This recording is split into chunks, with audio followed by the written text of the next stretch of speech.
Hello বন্ধুরা, কেমন আছেন সবাই? আশা করি সবাই খুব ভালো আছেন এবং সুস্থ আছেন। আবারও একটি রান্নার রেসিপি নিয়ে চলে আসলাম আপনাদের সামনে। আজকে রান্না করে দেখাবো একটা তেলাপিয়া মাছের রেসিপি। সর্ষে বাটা দিয়ে খুব সহজ পদ্ধতিতে আলু দিয়ে তেলাপিয়া মাছের ঝোল। তো চলুন দেখে নেওয়া যাক কীভাবে রান্নাটা করি। প্রথমে মাছগুলোকে আমি ভালো করে ধুয়ে পরিষ্কার করে নিয়েছি। তেলাপিয়া মাছে খুব নোংরা থাকে, সেই জন্য ধোয়ার কাজটা খুব ভালোভাবে সময় নিয়ে করতে হয়। অনেকেই জানেন, তবুও বলছি যারা নতুন রাঁধুনি তাদের জন্য। তো ভালো করে ধুয়ে পরিষ্কার করার পর আমি নুন আর হলুদ মাছগুলোতে মাখিয়ে নেব। আমি সামান্য নুন আর হলুদ দিয়ে দিলাম। এবার দিয়ে দিলাম খুব সামান্য লাল লঙ্কার গুঁড়ো।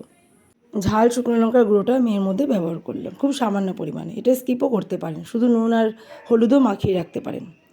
তো নুন, হলুদ আর লঙ্কার গুঁড়ো দিয়ে ভালো করে মাছটাকে মাখিয়ে নিচ্ছি আমি এখন।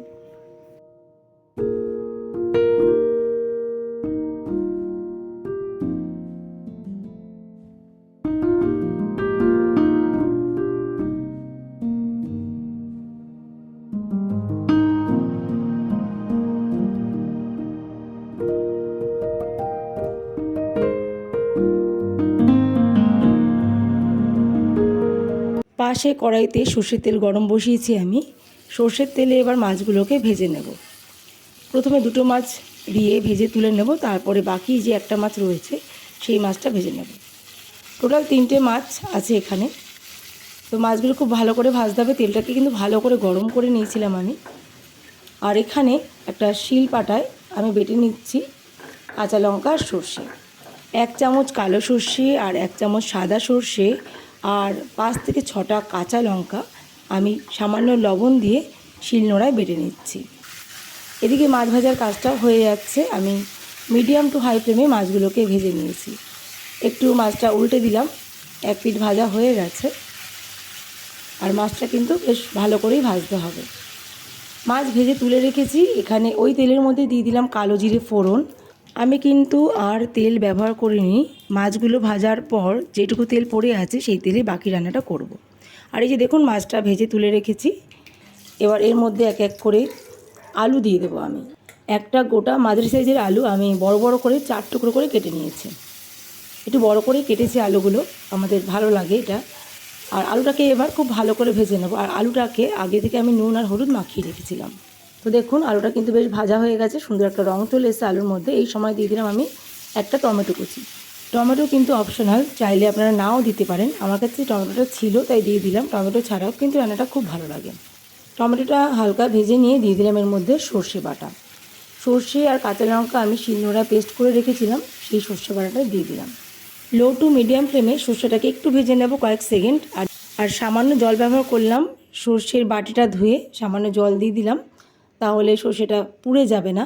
আর দিয়ে দিলাম পরিমাণ মতন হলুদ গুঁড়ো আর দিয়ে দেবো স্বাদ মতো নুন। সর্ষে বাটার সময় যেহেতু নুন ব্যবহার করেছিলাম, এই সময় নুনটা একটু বুঝে দিতে হবে। এবার সব কিছু দিয়ে ভালো করে আবারও মিশিয়ে নেব। মিডিয়াম টু হাই ফ্লেমে নাড়াচাড়া করে রান্না করছি এখন।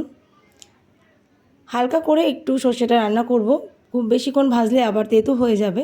সেই জন্য সর্ষে বেশি ভাজতে নেই, আমরা সবাই জানি। কিন্তু যেহেতু একটু জল ব্যবহার করেছি, এক্ষেত্রে একটু নাড়াচাড়া করে একটু ভেজে নেব কয়েক সেকেন্ড।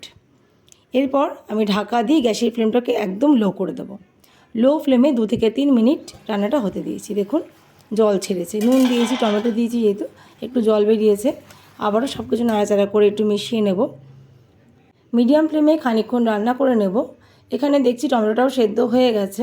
আপনারা চাইলে এই টমেটোটাকে গ্রেট করেও দিতে পারেন। আমি আজকে গ্রেট করে দিইনি, এমনি টুকরো করে দিয়েছি। আর চাইলে নাও দিতে পারেন টমেটো। আবারও বললাম, গ্যাসের ফ্লেমটা কিন্তু এই সময় লো আছে। লো ফ্লেমে রান্নাটা করছি এখন। আর এখন দেখুন মশলাটা কিন্তু ভালোভাবে নাড়াচাড়া করে মিশিয়ে নিয়েছি। এখন আমি দিয়ে দিলাম পর্যাপ্ত পরিমাণে জল। যার যতটা ঝোল প্রয়োজন সেইভাবে জলটা দেবেন। তো আমি এখানে একটু ঝোলঝোলই বানাবো সর্ষে বাটা দিয়ে, যেহেতু আলু দিয়েছি একটু ঝোলঝোল করলে খেতে ভালো লাগবে। যদি ঝাল করতাম তাহলে জলের পরিমাণটা আরও কম দিতাম। জল দেওয়ার পরে ঢাকা দিয়ে মিডিয়াম ফ্লেমে আমি 3 থেকে 4 মিনিট ঝোলটাকে ফুটিয়ে নিয়েছি। তো দেখুন এইভাবে ঝোলটাকে ফুটতে দিতে হবে 3 থেকে 4 মিনিট। এবার দেখব আলুটা সেদ্ধ হয়েছে নাকি। যেহেতু বড় বড় করে আলুগুলো কেটে দিয়েছি, আলুটা সেদ্ধ হতে সময় লাগবে, সেই জন্য আলুটাকে দেখে নিলাম। আলুটা কিন্তু প্রায় সেদ্ধ হয়েই এসেছে। এই পর্যায়ে দিয়ে দিলাম আগে থেকে ভেজে রাখা তেলাপিয়া মাছগুলো। মাছটা দেওয়ার পরে আরও 3 থেকে 4 মিনিট আমি মিডিয়াম টু হাই ফ্লেমে ফুটিয়ে নেব। খুব সহজ একটা রেসিপি, তেলাপিয়া মাছের ঝোল সর্ষে বাটা দিয়ে। অবশ্যই ট্রাই করবেন। আমি কিন্তু পেঁয়াজ ব্যবহার করিনি এই রান্নায়। আর কিছুক্ষণ ফুটিয়ে নেব মাছটা দেওয়ার পরে, আর এপিট ওপিট একটু মাছটাকে উল্টে দেব। তাহলে মাছের দুদিকেই বেশ নুন ঝালের পরিমাণটা ভালোভাবে ঢুকবে।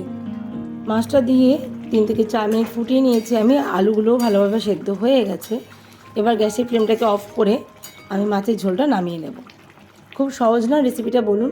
খুব ভালো লাগবে গরম ভাতের সাথে এই রেসিপি খেতে, আর খুব চটজলদি হয়ে যায়। আর দেখলেন তো আমি শুধুমাত্র সর্ষে আর কাঁচা লঙ্কা বাটা দিয়ে কিন্তু রান্নাটা করেছি। আপনারা চাইলে নামানোর আগে অল্প কিছু ধনেপাতা কুচিও ব্যবহার করতে পারেন। তো এবার ঢাকা দিয়ে 1 থেকে 1.5 মিনিট রেখে দিয়েছিলাম স্ট্যান্ডিং টাইমে। তারপর একটা অন্য পাত্রে মাছের ঝোলটাকে আমি নামিয়ে নিলাম।